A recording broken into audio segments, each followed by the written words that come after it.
importantly, the graduating students. My sincere thanks to you all for giving me this opportunity of speaking at the second convocation of the Indian Institute of Technology, Hyderabad. I'm indeed honored to be part of this exciting day. First of all, congratulations to the passing out students. In the United States, this occasion is called commencement because that's the day you commence your journey of translating your education to the benefit of the world. May every one of you realize your potential fully and wholly to make this country and the entire world a better place for all of us. You have clearly received an excellent education from your professors and the staff. I am in full agreement with that. Therefore, I will speak on another important topic, and that is becoming a patriotic Indian. When I left IIT Kanpur after my graduate studies and went abroad to Paris in early 70s, India was seen by most foreigners as a condemned and pitiable land of dogma, empty vanity, filth, poverty, illiteracy, low achievement, and diseases. My friends, you pass out at a time when India is the cynosure of all eyes. The world expects India to be one of the leaders to solve global problems of politics and economics. India sits at the high table in most major multilateral deliberations. What India says is heard with attention and seriousness. Unlike me when I was young, when I was your age,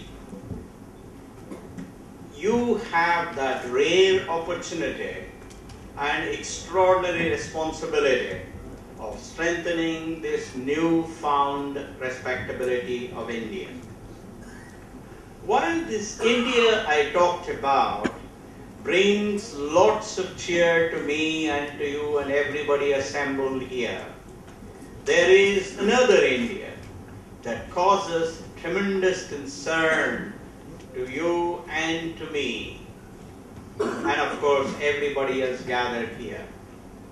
A recent book by Professor Amartya Sen and Professor Jodres shows that India is behind even the lowly ranked nations of South Asia in human development parameters like infant mortality, literacy, nutrition, and basic health care.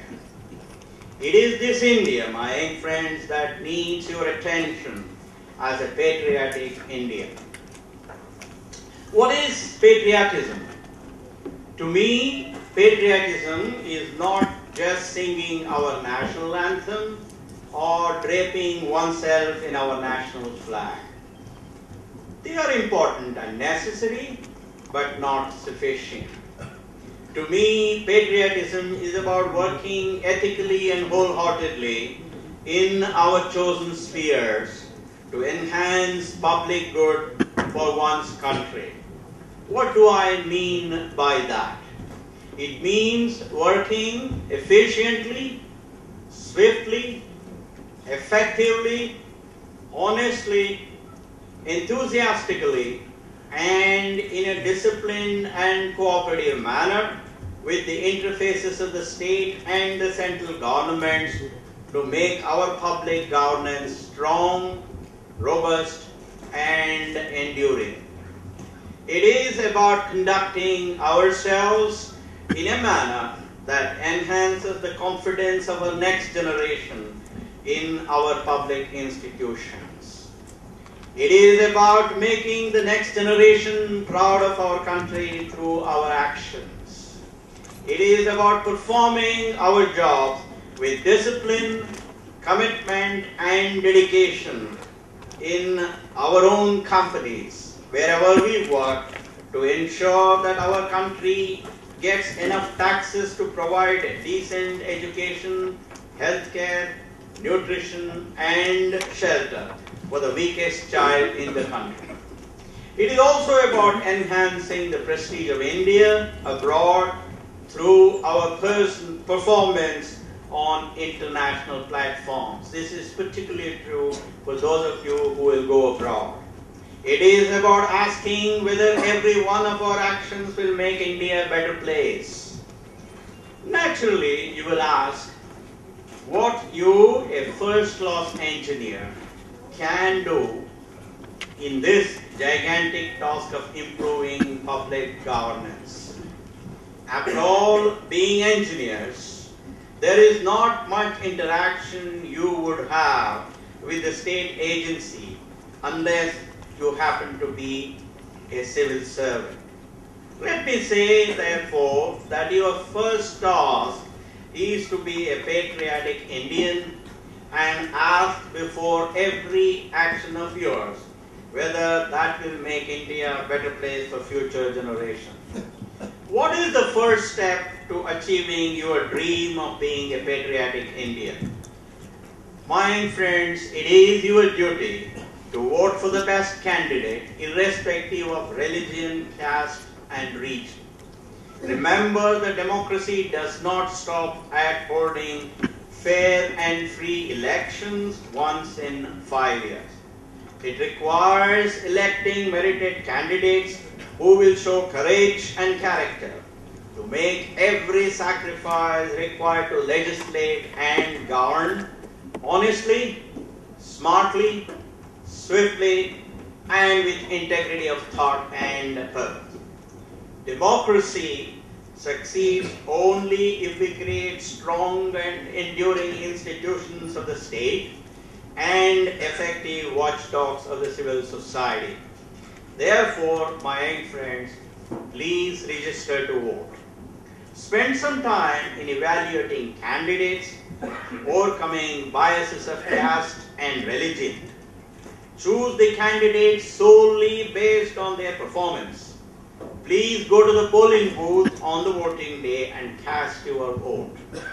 Participate in public movements that fight injustice, bigotry, nepotism, and corruption.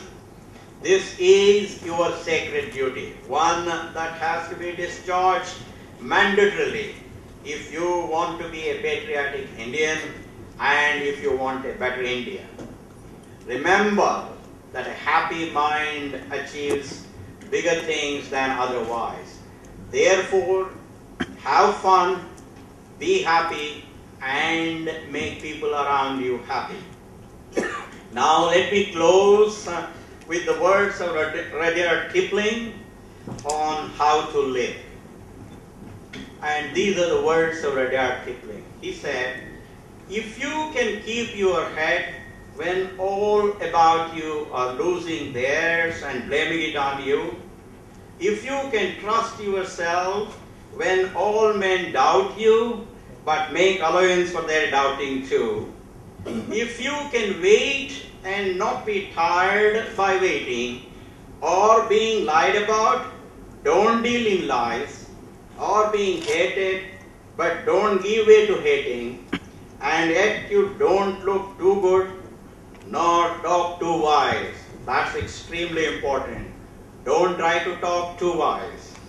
If you can dream and not make dreams your master, if you can think and not make your thoughts your aim, if you can meet with triumph and disaster and treat these two impostors just the same, if you can bear to hear the truth you have spoken, twisted by knaves to make a trap for fools, or watch the things that gave your life to broken, and stoop and build them up without worn-out tools.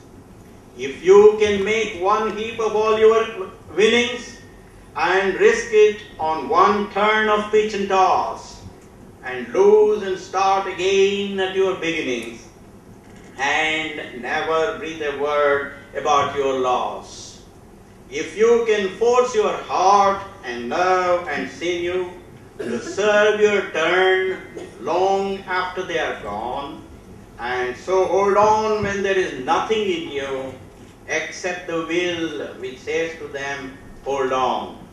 If you can talk with crowds and keep your virtue, if you can walk with kings and not lose the common touch, if neither foes nor loving friends can hurt you, if all men count with you, but none too much, if you can fill the unforgiving minute with 60 seconds worth of distance run, you will see that and everything that is in it, which is more, why, my young friends, you will be a man, a woman, my son and my daughter. Thank you.